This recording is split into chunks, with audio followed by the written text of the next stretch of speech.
Magandang araw po, welcome po sa aking channel, Love9 TV. Patalasasan po, meron po ba kayong mga properties na napapabayaan or non-performing assets? Plan nyo ibenta, pero wala kayong oras sa pagbenta nito. Kung ito'y pagkakatiwala nyo po sa amin, tawag lang po kayo sa aking numero, usap po tayo, gawin ko po ng video for free. Yes, libre po, wala po kayong babayaran.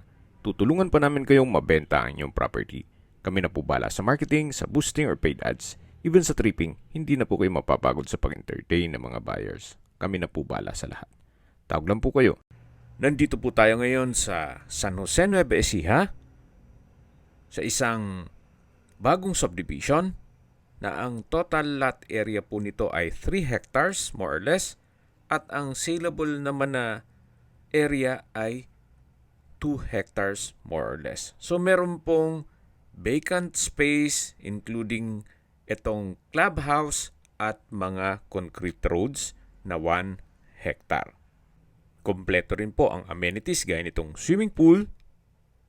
Then meron pong parks and playgrounds. At meron din pong multipurpose hall o clubhouse. Dalawang klase po ang bahay dito sa loob ng subdivision.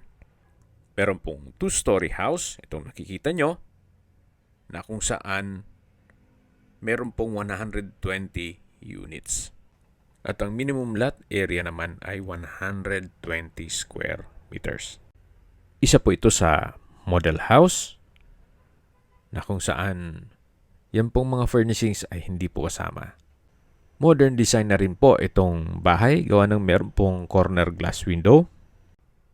Pero ang turnover po nito ay hindi fully furnished. Kumbaga binigyan lang kayo ng idea kung paano i-set up yung ganitong kagandang bahay. Ito naman po yung bungalow house. Maganda rin pong investment itong mga ganitong bahay na nasa loob ng subdivision. Kung wala pa naman planong tirhan, ay pwede nyo pong paupahan. Then yung renta, ay yun po ang ihuhulog nyo sa monthly amortization. Pero mas maganda rin kung ika-cash nyo kung kaya lang naman. Then, mag-antay lang po kayo ng mga 2 to 3 years, improve nyo yung bahay, then pwede nyo pong ibenta na. Gawa ng tataas naman po ang value niyan. Okay, pag-usapan na po natin ang presyo nitong bungalow house na may lot area na 60 square meters at may floor area na 28 square meters. Bare type lang po ito. May total contract price na 1,555,000 pesos. Then kung sakali man po, ang down payment ay 25%, ay 388,750 pesos. Then ang reservation fee naman ay 5,000 na ililes naman dito sa down payment. Then magiging 383,750,000 pesos. At ito pong down payment, kung sakali man po na hindi nyo kayang buong bayaran, pwede nyo pong bayaran in 6 months, 12 months, 18 months, 36 months, 42 months, at 48 months. Ganun po ka-flexible ang terms nito. Ang loanable amount naman through bank financing na 1,166,250 pesos. Ang magiging monthly po for 20 years is 9,760,000 pesos, more or less. Kesa po sa nangungupahan kayo, abay, kumuha na kayo ng unit dito. Yung bayad mo sa upa, ibayad mo na sa monthly amortization.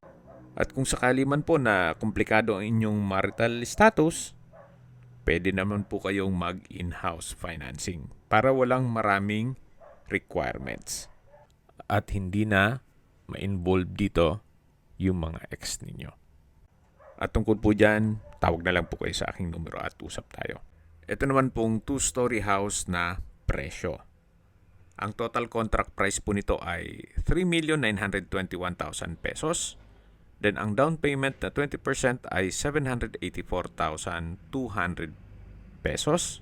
Reservation fee na 20,000 ay babawas po sa down payment na kung saan ang magiging down payment nyo na lang ay 764,200 pesos. Then kung sakali man po na masyadong mabigat sa inyo itong down payment, pwede naman pong bayaran in 6 months to 24 months. At ang 24 months po na monthly amortization ay 31,841.67. Ito naman po yung computation pag sa bank loan.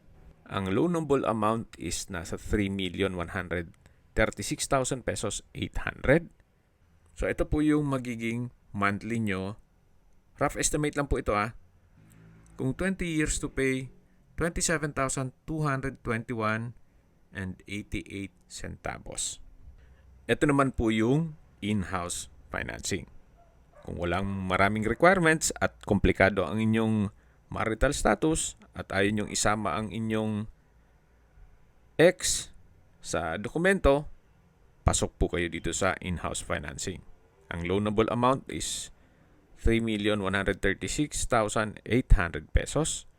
Then kung 20 years to pay ay 13,070 pesos. Pag 15 years, nasa 17,000 more or less. Then 10 years, 52,000 more or less. Then pag 5 years to pay ay almost 70,000 pesos. So yan po yung computation ng in-house financing. Sa distance, location at travel time portion na po tayo. Mula po sa Philippine Carabao Center at Bureau of Fisheries, then Central Luzon State University. Ang distance is 2.6 kilometers at ang travel time is 5 minutes. Opo, napakalapit lang po nito sa CLSU. Kaya pwede nyo pong gawing paupahan. Then mula naman po sa San Jose Public Market o sa bayan mismo, ang distance is 8.2 kilometers at ang travel time is 15 minutes. Mula naman po sa San Jose General Hospital, ang distance is 9.9 kilometers at ang travel time is 20 minutes.